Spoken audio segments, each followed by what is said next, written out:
नमस्कार, प्रणाम, जयराम जी की आप सभी का कप्पू कॉमेडियन नंबर 1 शो में बहुत बहुत स्वागत एवं आर्थिक अभिनंदन। तो दोस्तों, इस समय शादियों का सीजन चल रहा है। अच्छा। और भाई साहब, सर्दियों में सबसे ज्यादा शादियां होती हैं। अच्छा। जिधर भी देखो उधर शादियां हो रही हैं। और शादियों में ही छेड़छाड़ का प्रचलन चला था। अभी से नहीं, ये आदि कालों से चला आ रहा है। तो भैया, जीवन में छेड़छाड़ भी बहुत जरूरी है। ऐसे ही जिंदगी में छेड़ते रहिए और रंगीन जीवन जीते रहिए। तो सिद्धू पाजी, अच्छा, क्या छेड़छाड़ का फैशन सबसे ज्यादा गांव देहात से प्रारंभ हुआ था। ये तो लेटेस्ट न्यूज़ है। जब गांव में शादियां होती हैं और बारात जाती है, जब दूल्हा मंडप के नीचे जाता है तो वहां की सालियां और दुल्हन की सहेलियां सारी छेड़ती हैं। वो फिर कैसे इतराती हैं, कैसे छेड़ती हैं, वो मैं आप लोगों को बता रहा हूं। जैसे ही दूल्हा और दुल्हन की भामरें पड़ जाती हैं, उसके बाद दूल्हा जब कुमर कलेऊ पे जाता है, तब क्या होता है, तब सारी साली और दुल्हन की सहेलियां इकट्ठी हो जाती हैं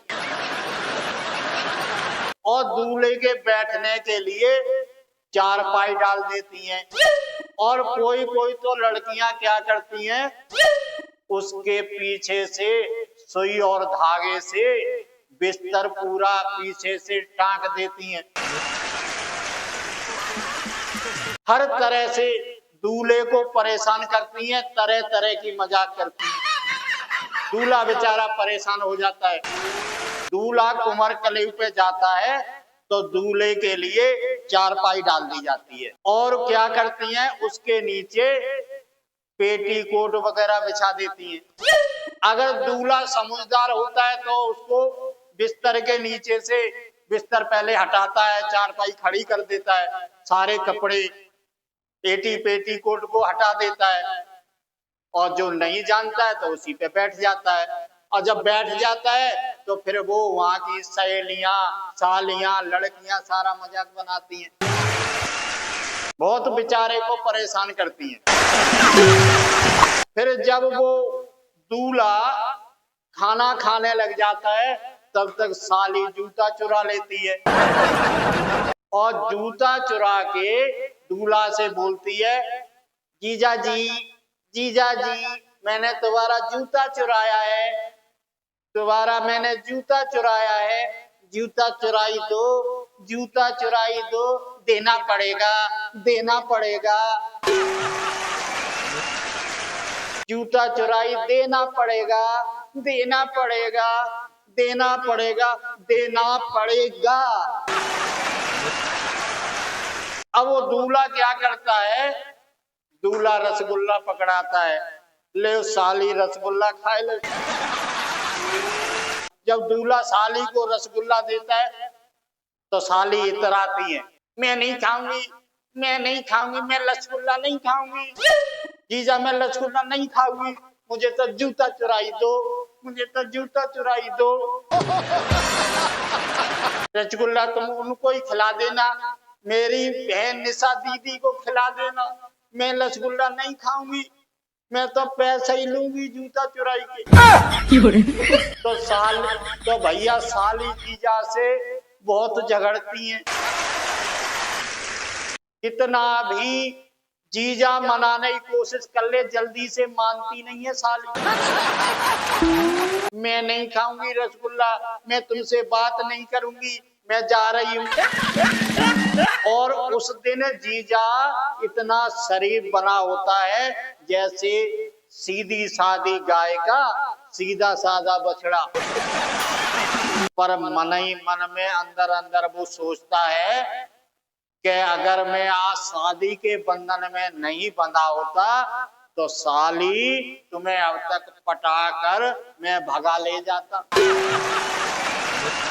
और शादी वाले दिन दूल्हा इतना शरीफ बना होता है कि जो जैसे कहता है वो अपने ससुराल वाले की सबकी बात मानता है।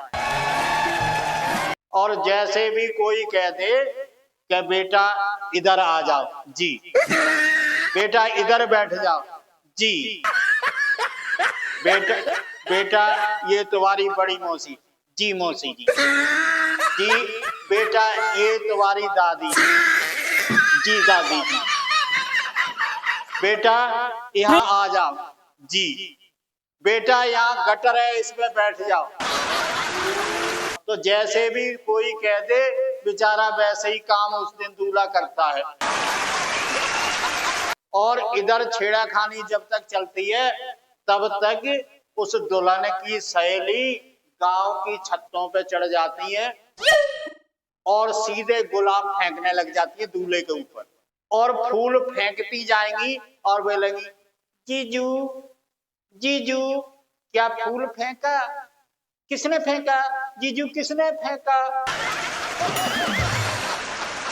जीजू पिंकी होगी पिंकी, जीजा चिंकी ने फेंका होगा, चिंकी ने, चिंकी तूने फेंका क्या,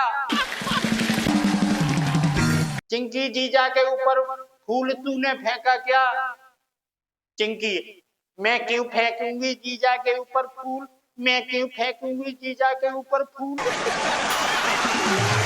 तूने फेंका होगा, तूने फेंका होगा, तूने फेंका होगा, मैं क्यों फेंकूंगी, तूने फेंका होगा, मैं क्यों फेंकूंगी इस कलगुई पर फूल। ऐसे ऐसे भैया बेइज्जती करती है, ऐसे ऐसे करके छेड़ती हैं और भैया दूल्हे की बेइज्जती करती हैं गांव में। सिद्धू पाजी गांव के बड़े सीधे साधे लोग होते हैं और गांव में पैजामा पहनते हैं, पैजामा लिया और नाड़ा बांधा और काम के लिए चल दिए। अच्छा। तो कभी कभी क्या होता है जल्दबाजी में वो क्या करते हैं, एक पैर में ही डबल पैर घुसेड़ देते हैं, और जब डबल पैर उसमें घुसेड़ देते हैं और नाड़ा बांधा और जब खड़े होते हैं तो ढंग से खड़ा नहीं हुआ जाता है, चल नहीं पाते, ऐसे चलते हैं।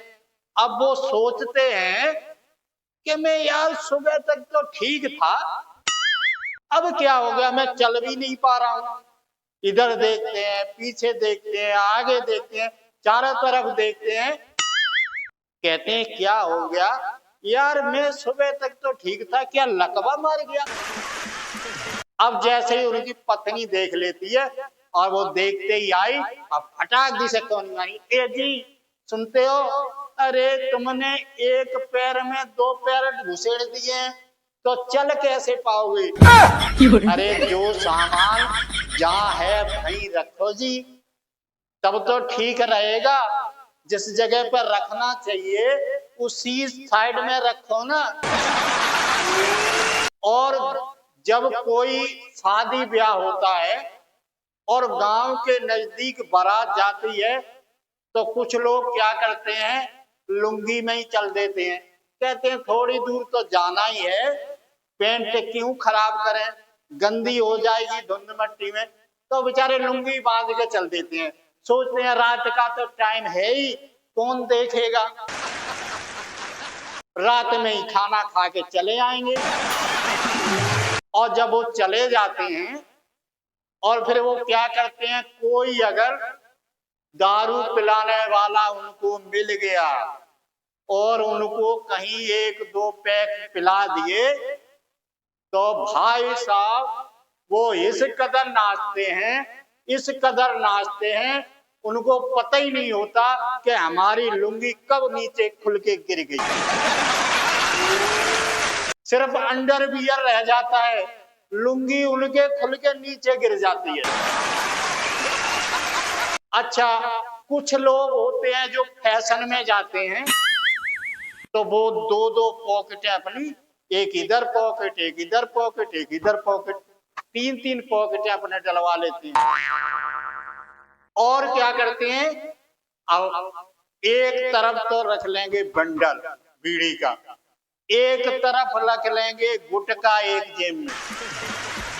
अब एक जेब में क्या किया, एक में गुटखा पान मसाला जो भी खरीदा वो भर लिया, और एक 20 रुपए का चश्मा खरीदा और वो लगा लिया। बन गए बाबूजी। और 10-12 रुपए लिए वो एक जेब में डाल लिए और चल दिए। और बहुत ज्यादा कोई पैसे वाला जाएगा तो हद से ज्यादा भैया 40 से 45 रुपए डाल के ले जाएगा। क्यों कि उनको 40-45 रुपए में ही संतुष्टि होती है।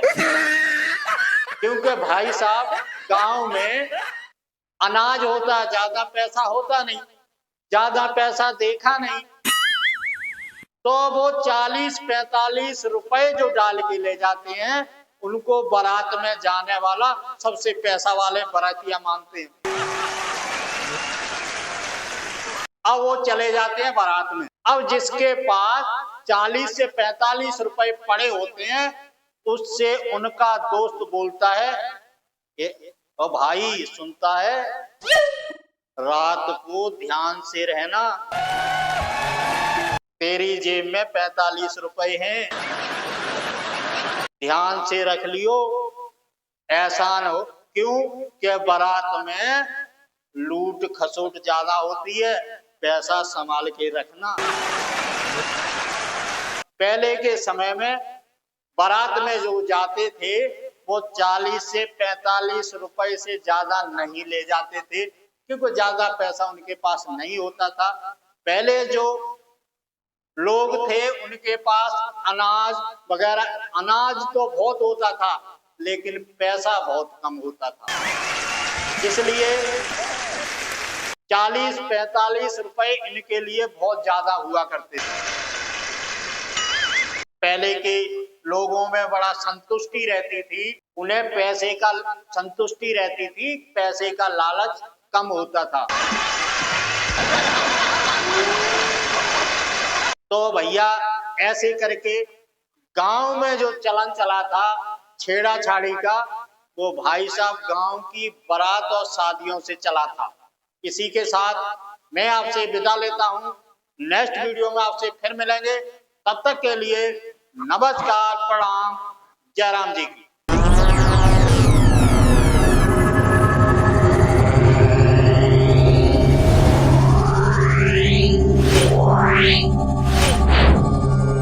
Yeah.